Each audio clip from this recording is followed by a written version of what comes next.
friends, today we discuss one of the greatest lyric and philosophical poets in English literature, Percy Bysshe Shelley. Shelley is a major English romantic poet. The romantic poetry is concerned with a break from set rules and the love for liberty and freedom. In the poetry of this age, we have the display of heightened emotional sensibilities, and nature has its own importance in romantic poetry. Shelley was born in the year 1792, and Shelley belongs to the second generation Romantics. The Romantic poets are divided into two generations of poets. The first generation Romantics, including Wordsworth, Coleridge, and Southey, were inspired by the Battle of Bastille and the French Revolution. They wrote at a time of revolutionary fervor. But when the second generation Romantics started writing, Britain was beset by different social and political tensions. Shelley was a radical in his social and political views.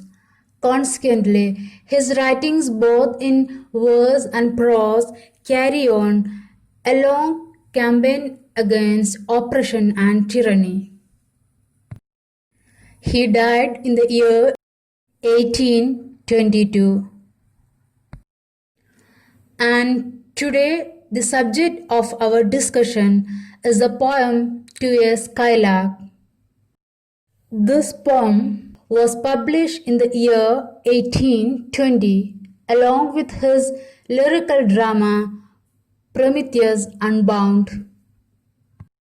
This poem is one of the most popular poems in English literature. I hope you have read this poem. Now let's get right to the poem. Now we can see the speaker in the poem addresses a skylark and feels that it's not just a bird but a blithe spirit, because the bird's song comes from heaven. The bird sings and flies higher and higher in the blue sky with unbounded joy and freedom. As the bird flies upward, the speaker loses the sight of the bird, but able to hear the skylark's delightful voice which floats in the air. Now, the bird's song is compared to numerous natural phenomena by a series of similes. The moonbeams cannot match to the beauty of the bird's song. The clouds do not rain as bright as the melodious voice of the bird. And like a poet, the bird is able to make the world experience the emotion of sympathy and hope. Now the bird's song is compared to a lonely maiden who uses her song to soothe her soul, and to the glowworm which scatters light where it hides, and to the rose whose scent is blown by the wind. The bird's song surpasses all these things. Whether the rain falling on the grass or the flowers, the rain awakens. Now the poet seeks to learn what the bird's song can teach us and asks the bird to share its thoughts. The poet asks the bird what makes it happier.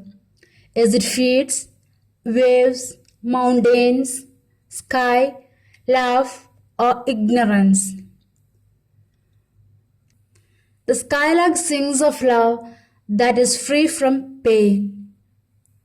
And about death, the bird must know things more true and deep than we mortals could dream. This makes the Skylark unique. Human emotions and thoughts are inseparably bound with sadness, the memories of past, and hopes for future. Our laughter is mixed with some pain. Mankind is imbued with hate, pride, and fear. But the bird song exceeds all these, even the treasures to be found in books.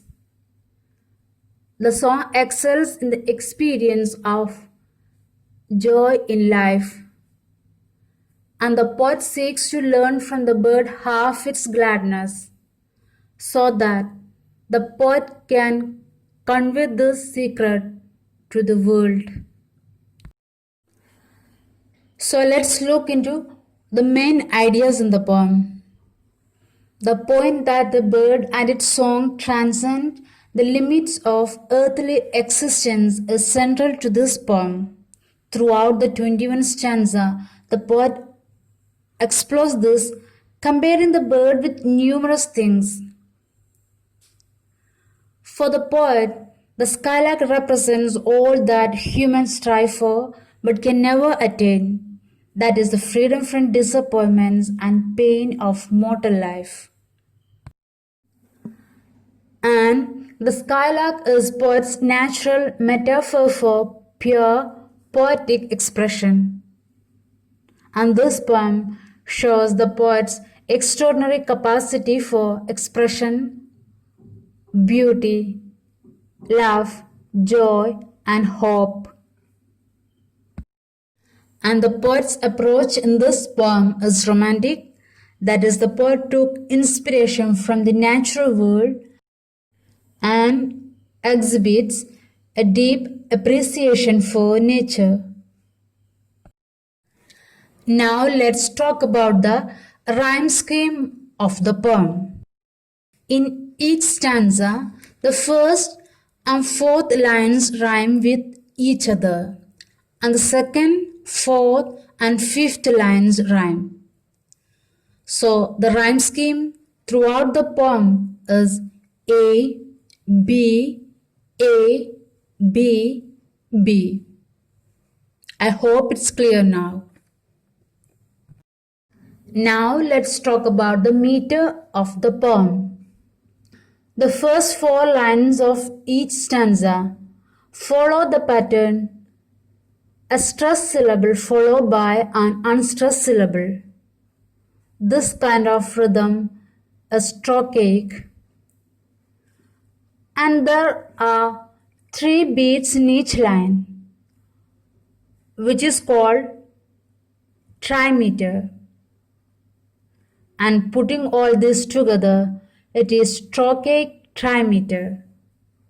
So the first 4 lines of each stanza are meter in trochaic trimeter. Now let's talk about the fifth line. The fifth line follows the pattern that the unstressed syllable followed by the stressed syllable.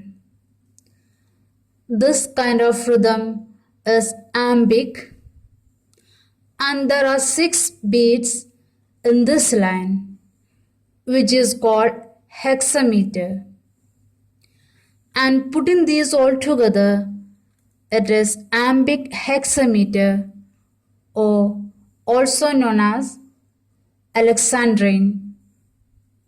So the fifth line at the end of every stanza is metered in iambic hexameter. I hope it's clear now. Now let's talk about the form of this poem.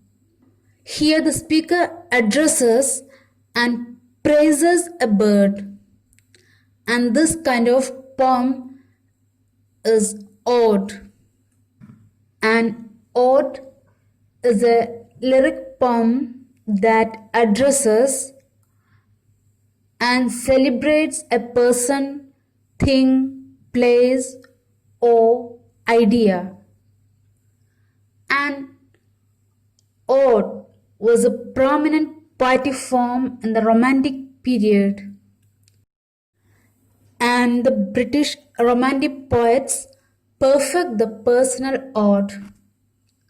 And we'll discuss poetic forms in detail very soon. So, this is for today. We'll meet very soon with another lecture. Till the time we meet next, keep learning. Thank you.